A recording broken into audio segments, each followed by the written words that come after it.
आज आज हम लेंगे कंटिन्यूस या सतत श्रेणी में समांतर माध्य की गणना। कंटिन्यूस या जिसे हम अखंडित या सतत श्रेणी कहते हैं, इसमें समांतर माध्य की गणना हम 3 विधियों से कर सकते हैं। पहला प्रत्यक्ष रीति यानी डायरेक्ट मेथड, दूसरा लघु रीति या शॉर्टकट मेथड, और तीसरा है हमारा पद विचलन रीति जिसे हम स्टेप डेविएशन मेथड कहते हैं। तो इन तीनों रीतियों के द्वारा हम माध्य की गणना, कंटिन्यूस सीरीज में माध्य की गणना किस प्रकार करेंगे, यह हम आज देखेंगे। सबसे पहले हम लेते हैं प्रत्यक्ष रीति। कंटिन्यूस सीरीज में प्रत्यक्ष रीति के द्वारा माध्य की गणना, इसके लिए हम समांतर माध्य उसी तरह से ज्ञात करेंगे जिस प्रकार से एक खंडित श्रेणी में हम समांतर माध्य ज्ञात करते हैं। अंतर हमारा यह होता है कि समांतर श्रेणी में वर्गांतर के मध्य बिंदु यानी मिड पॉइंट्स ज्ञात करके उसे समांतर इसको कंटिन्यूस सीरीज को खंडित श्रेणी में चेंज कर लेते हैं, बदल लेते हैं। उसके पश्चात हम इसका समांतर माध्य की गणना करेंगे और इस हेतु हम जो सूत्र प्रयोग मिलेंगे वो हमारा खंडित श्रेणी वाला ही सूत्र काम में लिया जाएगा। x बार बराबर सिग्मा fx अपॉन n, यानी हमारा फर्स्ट स्टेप ये होगा, जो हमारी सतत श्रेणी है उस सतत श्रेणी को हम उसका प्रत्येक वर्ग ग्रुप का मिड पॉइंट यानी मध्य मूल्य निकालकर वही हमारा पद मूल्य माना जाएगा। यानी मध्य मूल्य निकालकर उसको हम सतत श्रेणी को खंडित श्रेणी में परिवर्तित कर देंगे। उसके पश्चात हम खंडित श्रेणी वाले सूत्र का प्रयोग करते हुए समांतर माध्य की गणना करेंगे। जैसे हम प्रस्तुत उदाहरण में हमें दे रखा है, इनकम दे रखी है। इनकम का वर्ग अंतराल है हमारा 100 से 110, 110 से 120, 120 से 130, 130 से 140, 140 से 150, 150 से 160, 160 से 170 और 170 से 180 आय वर्ग दे रखा है। और उसकी आवृत्ति है हमारी 4, 16, 36, 52, 64, 40, 32 और 11। इसको हम इस तरह से हल करेंगे। सबसे पहले हम इसको एक सारणी बनाएंगे जिसको हम लिखेंगे calculation of mean by direct method. और सबसे पहले पहला कॉलम बनेगा हमारा इनकम का, जो हमारा जो वर्ग अंतराल है वही एज इट इज हम लिख देंगे। दूसरा कॉलम हमारा बनेगा मिड वैल्यू यानी माध्य मूल्य। तो इस तरह से हम इसका माध्य मूल्य कैसे निकालेंगे। प्रथम हमारा वर्ग ग्रुप है 100 से लेकर 110, तो 100 और 110 दोनों को जोड़कर हम 2 का भाग लगा देंगे। तो इस तरह 100 प्लस 110 बराबर 210, इसमें 2 का भाग लगाएंगे तो हमारी संख्या प्राप्त होगी 105। इस तरह हमारा इसका मध्य मूल्य 105 है। तो इसमें हमने सतत श्रेणी को हमने खंडित में परिवर्तित कर दिया। इसी तरह अगले वर्ग ग्रुप का हमारा ग्रुप है 110 से 120, तो दोनों मूल्य लोवेस्ट वैल्यू और हाईएस्ट वैल्यू दोनों को ऐड कर कर उसमें 2 का भाग लगा देंगे। तो ये आ जाएगा हमारा 230, तो इसमें 2 का भाग लगाएंगे तो इसका मध्य मूल्य आ जाएगा 115। इसी तरह हम सभी वर्ग अंतराल के मध्य मूल्य की गणना करेंगे। इसको हम शॉर्टकट से ऐसे भी लिख सकते हैं, प्रथम वर्ग का मध्य मूल्य 105 आया और हमारा वर्ग अंतराल कितना है, 10-10 का वर्ग अंतराल है हमारा, 100 से लेकर 110 10-10 का वर्ग अंतराल है। तो प्रथम वर्ग मध्य मूल्य में 10-10 आगे से आगे जोड़ते जाएंगे। वर्ग अंतराल हमारा समान है 10-10 का, तो जो प्रथम मध्य मूल्य आया है उस मध्य मूल्य में वर्ग अंतराल को जोड़ते जाएंगे तो अन्य वर्ग के मध्य मूल्य की आ जाएंगे। तो इस तरह हमारा प्रथम वर्ग का मध्य मूल्य 105, दूसरे वर्ग का मध्य मूल्य 115, तीसरे वर्ग का मध्य मूल्य 125, चौथे वर्ग का 135, पांचवें वर्ग का 145, छठे का 155, फिर 165 और 175। ये हमारा मध्य मूल्य प्राप्त हुआ। यही हमारा चर माना जाएगा जिसको हम x के द्वारा व्यक्त करेंगे। और हमारी आवर्ती की संख्या दे रखी है 4, 16, 36, 52, 64, 40, 32 और 11। तो इसको हमने इस श्रेणी को 77 को हमने खंडी श्रेणी में बदल लिया। तो खंडी श्रेणी में हमारा माध्य निकालने का सूत्र है सिग्मा fx। तो x है हमारा 105 और f है हमारा 4। तो दोनों को आपस में गुणा करेंगे तो इस तरह से गुणनफल हमारा प्राप्त हो जाएगा।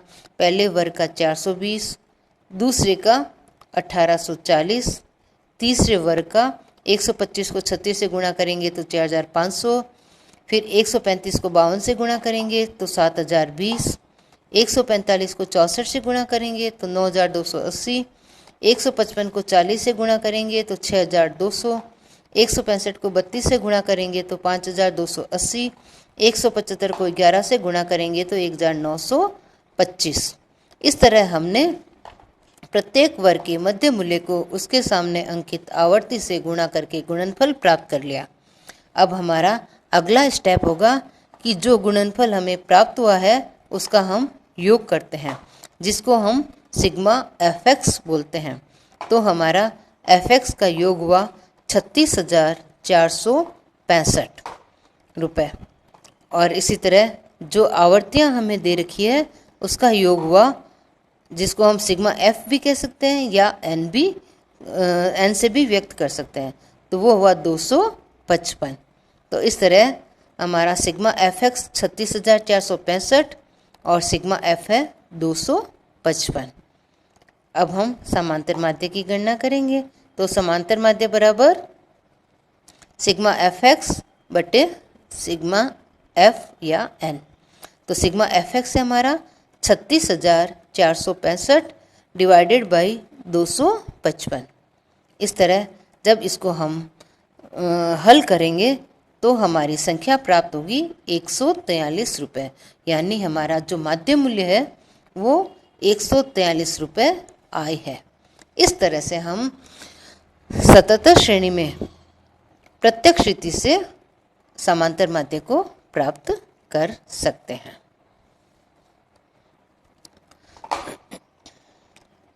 नेक्स्ट हमारा आ रहा है 77 श्रेणी में लघु रीति से समांतर माध्य की गणना।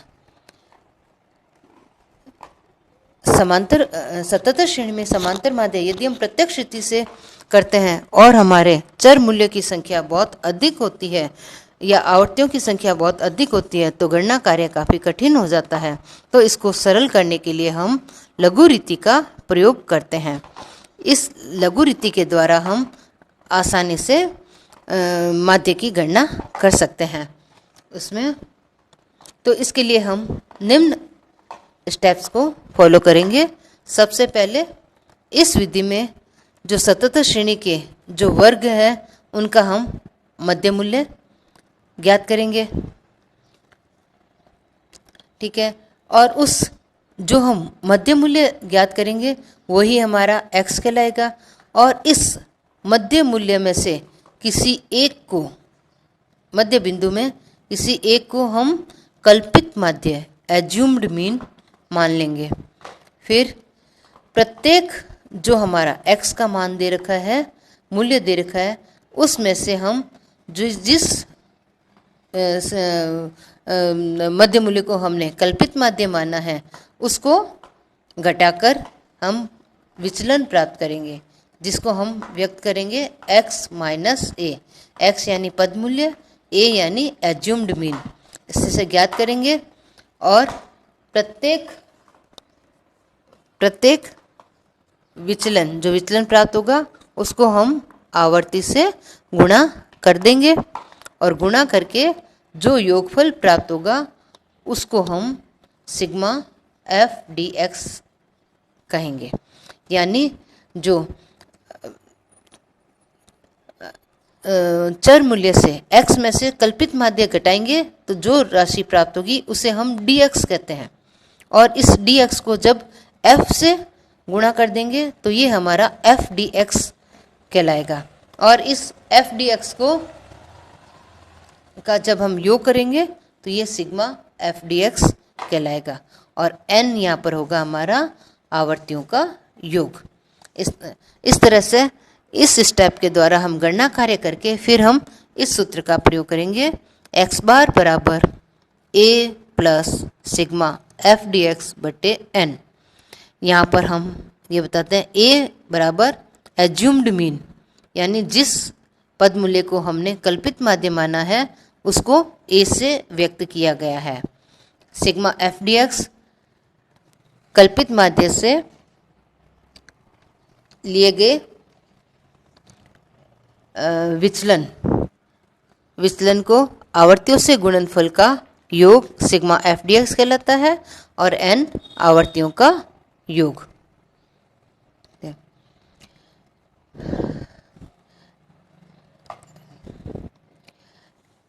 इसको हम अभी प्रत्यक्ष रीति से समांतर माध्य निकालने का जो उदाहरण हमने प्रस्तुत किया उसी को हम लघु रीति से हल करते हैं। इसमें लघु रीति से ये किस तरह से हल करेंगे, हमने इसका मध्य मूल्य लिया था। मध्य मूल्य आया था हमारा 105, 115, 125, 135, 145, 155, 165 और 175, ये मध्य मूल्य आया था। इस मध्य मूल्य में से ही किसी संख्या को हम एज्यूम्ड मीन मान लेते हैं। ये एज्यूम्ड मीन प्रमुखतः हम बीच की किसी संख्या को ही लेते हैं जिससे हमारा विचलन कम से कम हो और गणना कार्य सरल हो सके। इस तरह से हम इसको यहाँ पर 135 या 145 जो मध्य में स्थित है उन दोनों में से किसी को एक हम कल्पित माध्य ले सकते हैं। तो यहाँ पर हम 135 को कल्पित माध्य लेते हैं। तो यहाँ पर हमने a बराबर कर दिया 135, a बराबर हो गया हमारा 135। अब अगला हमारा स्टेप होगा जो x है उस x में से a को घटाना।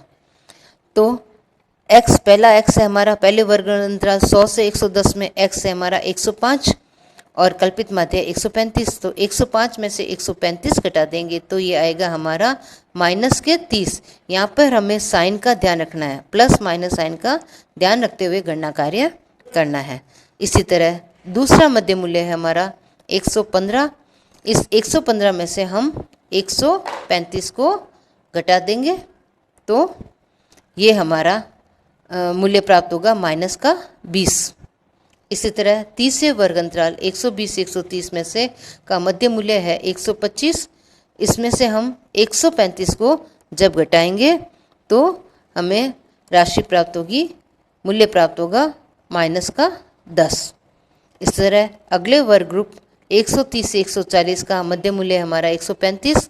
तो इस 135 में से कल्पित माध्य 135 को हम घटाएंगे तो विचलन प्राप्त होगा 0। नेक्स्ट 140 से 150 वाले वर्ग ग्रुप में हमारा मूल्य है 145। इस 145 में से हम कल्पित माध्य 135 को घटाएंगे तो ये हमारा पॉजिटिव 10 आया है, धनात्मक 10। इस तरह से अगले वर्ग ग्रुप 150 में से 150 से 160 का मध्य मूल्य है हमारा 155। तो इस 155 में से कल्पित माध्य 135 को जब हम घटाएंगे तो ये हमारा मूल्य प्राप्त होगा 20। नेक्स्ट हमारा 160 से 170 वर्ग ग्रुप का मध्य मूल्य है 165। इसमें से कल्पित माध्य 135 को घटाएंगे तो ये राशि प्राप्त होगी हमारी 30। इसी तरह नेक्स्ट 170 से 180 वाले वर्ग ग्रुप का मध्य मूल्य है 175। इस 175 में से हम मध्य मूल्य को 135 को घटाएंगे तो हमारा विचलन प्राप्त होगा 40। इस तरह हमारा जो ये विचलन प्राप्त हुआ इसे हम dx कहते हैं, dx कहते हैं। अब हमारा जब dx प्राप्त कर लेते हैं तो नेक्स्ट स्टेप हमारा होता है प्राप्त dx को आवर्ती यानी f से गुणा करना। तो प्रत्येक आवर्ती के सामने स्थित dx को आवर्ती से गुणा करेंगे। तो पहले वर्ग ग्रुप की आवर्ती है 4 और उसका dx है माइनस का 30। साइन का हमें ध्यान रखना है। तो यहाँ से -30 को 4 से गुणा करेंगे तो माइनस का 120 प्राप्त होगा। इसी तरह नेक्स्ट ग्रुप का है आवर्ती है 16, इसको -20 से जब गुणा करेंगे तो ये हमें प्राप्त होगा माइनस का 320। इसी तरह अगले वर्ग ग्रुप में की आवर्ती है हमारी 36 और उसका dx है -10, तो इसको आपस में गुणा करेंगे तो ये आएगा माइनस का 360। इसी तरह अगले वर्ग ग्रुप 130 से 140 की आवर्ती है हमारी 12 और इसके dx है 0, तो 52 को 0 से गुणा करेंगे तो ये प्राप्त होगा हमें 0। इसी तरह नेक्स्ट ग्रुप की आवर्ती है 64 और इसका dx है 10, इसको आपस में गुणा करेंगे तो dx प्राप्त होगा हमारा fdx 640। इसी तरह नेक्स्ट वर्ग अंतराल 150 से 160 की आवर्ती है 40, इसका dx है 20, इसको आपस में गुणा करेंगे तो राशि प्राप्त होगी 800। इसके अगले 160 से 170 वर्ग अंतराल की आवर्ती है 32, इसको गुणा करेंगे dx 30 से तो राशि प्राप्त होगी 960। इसी तरह अंतिम वर्ग अंतराल 170 से 180 की आवर्ती है 11 और इसका dx है हमारा 40, तो इसको आपस में गुणा करेंगे तो ये आवर्ती fdx हमारे प्राप्त होगी 440। इस तरह यह स्टेप हम कर देंगे तो ये जो कॉलम में राशि प्राप्त हुई इसको हम fdx कहते हैं। अब अगला कदम होगा हमारा जो fdx आया है उसका योग करना। इसमें हम माइनस और प्लस के चिन्हों को ध्यान में रखते हुए योग करेंगे। तो हमारा माइनस का आया है 800 और प्लस का हमारा योग कर देंगे 2840। तो प्लस वाले योग में से माइनस का योग घटाने के बाद हमारा शेष बचेगा 2040। इस तरह हमारा सिग्मा fdx होगा 2040।